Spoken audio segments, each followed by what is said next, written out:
নমস্কার। আজ পড়ব ঈশানচন্দ্র ঘোষ রচিত জাতক থেকে। মূলত এটি তার অনুবাদ গ্রন্থ। আজ আমরা পড়ব সংস্তব জাতক। পুরাকালে বারাণসীরাজ ব্রহ্মদত্তের সময় বোধিসত্ত্ব ব্রাহ্মণকুলে জন্মগ্রহণ করিয়াছিলেন। তাহার মাতা পিতা তদীয় প্রগল্ভ অগ্নি সংগ্রহ করিয়া রাখিয়াছিলেন।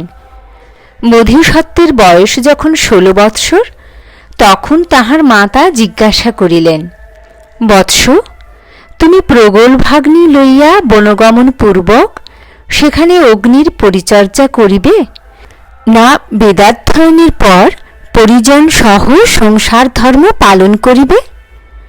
বোধিসত্ত্ব উত্তর দিলেন, গৃহবাসে আমার প্রবৃত্তি নাই। আমি অরণ্যে গিয়া অগ্নির পরিচর্যা দ্বারা ব্রহ্মলোক পরায়ণ হইব। অনন্তর তিনি প্রগল্ভাগ্নি লইয়া মাতা পিতার চরণ বন্দনা পূর্বক অরণ্যে প্রবেশ করিলেন এবং সেখানে পর্ণকুটিরে অবস্থান করিয়া অগ্নির পরিচর্যায় নিরত হইলেন। একদিন বোধিসত্ত্ব নিমন্ত্রণে গিয়া ঘৃত মিশ্রিত পায়সান্ন প্রাপ্ত হইলেন। তখন তাহার ইচ্ছা হইল, এই পায়স দ্বারা মহাব্রহ্মে তৃপ্তি সাধনার্থ যজ্ঞ করা যাউক। তিনি পায়স লইয়া আশ্রমে ফিরিলেন।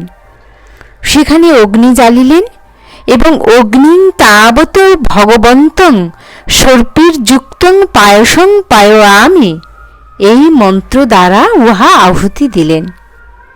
ওই পায়সে প্রচুর ঘৃত মিশ্রিত ছিল। কাজেই ইহা অগ্নিতে নিক্ষিপ্ত হইবা মাত্র অত্যুগ্র শিখা নির্গত হইয়া পর্ণশালা দগ্ধ করিল। বোধিসত্ত্ব ভীত ও সন্ত্রস্ত হইয়া বাহিরে পলাইয়া গেলেন এবং সেখানে বসিয়া বলিতে লাগিলেন, দুর্জনের সহিত সংসর্গ রাখা অকর্তব্য। দেখো, অগ্নি আমার অতি কষ্টে নির্মিত পর্ণশালাখানি নষ্ট করিয়া ফেলিল। অনন্তর তিনি মনে মনে বলিলেন, এই সংসারের ভিতর দুর্জন সংসর্গ ছাড়া আর কিছুই নেই। তারপর তোমার মতো মিত্র দহিতে আমার কোনো প্রয়োজন নাই। এই বলিয়া বোধিসত্ত্ব জল দ্বারা অগ্নি নির্বাণ করিলেন। বৃক্ষ শাখা দ্বারা অঙ্গারগুলি চূর্ণ বিচূর্ণ করিলেন এবং হিমাচলের অভ্যন্তরে প্রবেশপূর্বক দেখিতে পাইলেন, এক শ্যামা মৃগী, এক সিংহ, এক ব্যাঘ্র ও এক দ্বীপী পরস্পরের মুখাবলেহন করিতেছে। তখন তাহার মনে হইল, সৎ পুরুষের সহিত বন্ধুত্ব অপেক্ষা উৎকৃষ্টতর কোনো বন্ধুত্ব নাই।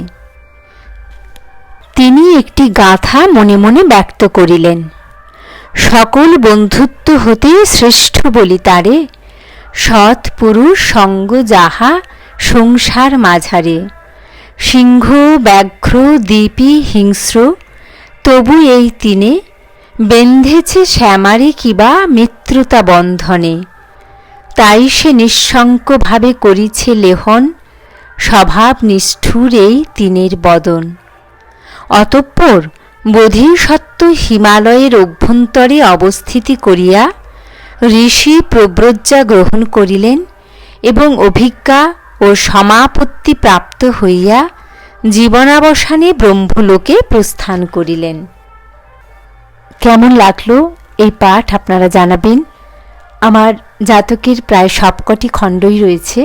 যদি আপনারা শুনতে আগ্রহী হন, কমেন্টে জানান, তাহলে আমি ধীরে ধীরে সেগুলো পড়ে শোনাবো।